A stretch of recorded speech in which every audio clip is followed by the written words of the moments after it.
Detik-detik wafatnya Sunan Kalijaga. Sumber, https://intisari.grid.id penulis, Yoyo Prima Maulana Sunan Kalijaga memiliki nama asli yakni Raden Said. Lahir dari keluarga bangsawan Majapahit di Tuban. Raden Said dikenal sebagai seorang pemuda pemberani, gagah, dan berparas tampan. Ia juga gemar mabuk, berjudi, dan merampok. Tapi, hasil rampokannya dibagikan ke orang miskin. Hidupnya berubah setelah bertemu Sunan Bonang, seorang wali yang juga putra Sunan Ampel. Sunan Bonang berhasil membimbing Raden Said menjadi seorang muslim yang kafah. Bukan itu saja, Raden Said juga menjelma menjadi seorang ulama besar yang bijaksana. Namanya pun berubah menjadi Sunan Kalijaga setelah bertapa 3 tahun di pinggir sungai. Sunan Kalijaga berdakwah dengan cara kreatif. Ia tidak memaksakan syariat Islam secara keras. Sebaliknya, ia menggunakan pendekatan yang lembut, bijaksana, dan menyentuh hati. Sunan Kalijaga menghormati budaya lokal dan mengadaptasinya dengan nilai-nilai Islam.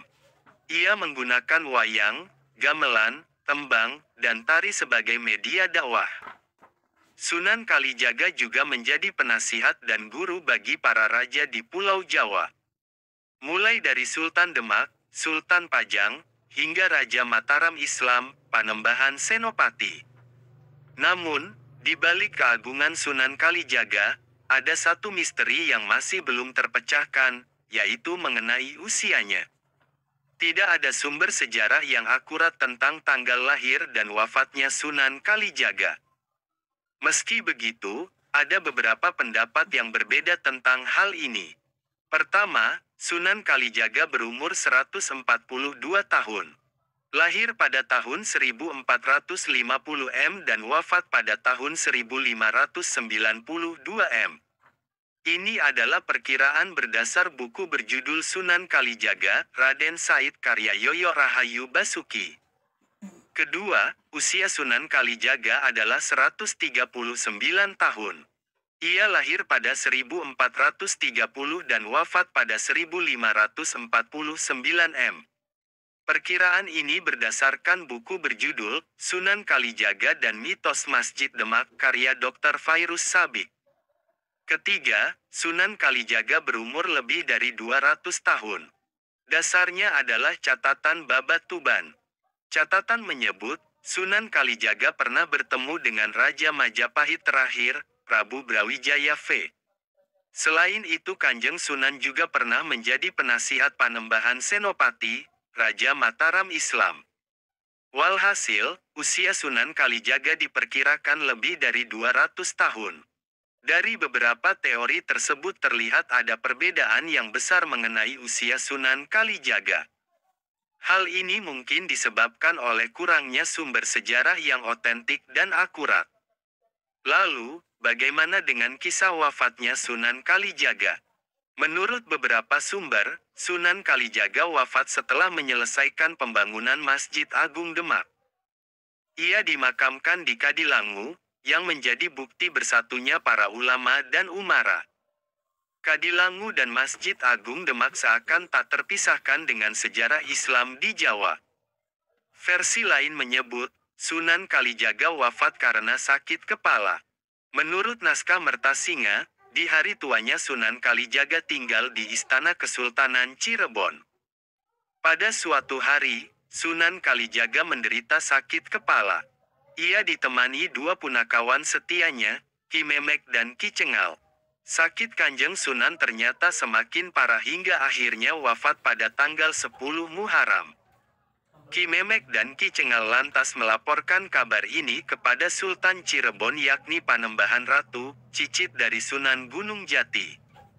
Panembahan Ratu kemudian menyempurnakan jenazah Kanjeng Sunan Kalijaga. Ada yang meriwayatkan sang sultan hanya menemukan kain Kanjeng Sunan saja. Ada pula yang menceritakan Panembahan Ratu memakamkannya di Kadilangu. Terlepas dari hal itu, hingga saat ini makam Sunan Kalijaga di Kadilangu selalu ramai didatangi para peziarah. Mereka datang untuk mendoakan sosok wali besar di tanah Jawa yang sangat toleran dan penuh kasih. Khusus untuk menguasai ilmu ini, jam 12 malam kita harus mandi lagi kemudian mendirikan salat tobat. Setelah itu salat hajat, kemudian mengamalkan urutan doa tertentu. Yang pertama adalah wasilah Kanjeng Nabi Muhammad 1 kali. Kemudian Al-Fatihah 1 kali. Kemudian wasilah terhadap 4 khalifah sebanyak 1 kali. Setelah itu wasilah Sunan Kalijaga 1 kali. Lalu beristighfar sebanyak 7 kali. Lalu syahadat sebanyak 3 kali. Kemudian membaca sholawat 3 kali, membaca surat Al-Ikhlas 3 kali, Al-Falaq 7 kali, kemudian surat An-Nas 7 kali, kemudian ayat kursi sebanyak 1 kali. Setelah doa-doa tersebut dirapalkan, kita kemudian membaca mantra berbahasa Jawa. Bismillahirrahmanirrahim. Gelapo songo gelapo sewu suaraku. Macan putih ono ing dadaku yo aku macane Allah. La ilaha illallah Muhammadur Rasulullah la haula wala quwata illa billah 3 kali. Mantra tersebut diulang-ulang sebanyak 99 kali. Setelah itu, kita perlu diam sejenak, bertafakur atau bersemedi. Jangan kaget kalau ada getaran dalam tubuh. Dirasakan saja sembari memejamkan mata. Disclaimer, portal Majalengka hanya sekadar menginformasikan bagi pembaca dari berbagai sumber. Ajian macap putih tidak sembarangan bisa dilakukan semua orang, perlu ada bimbingan dari guru ahli batin. Asteris asteris asteris.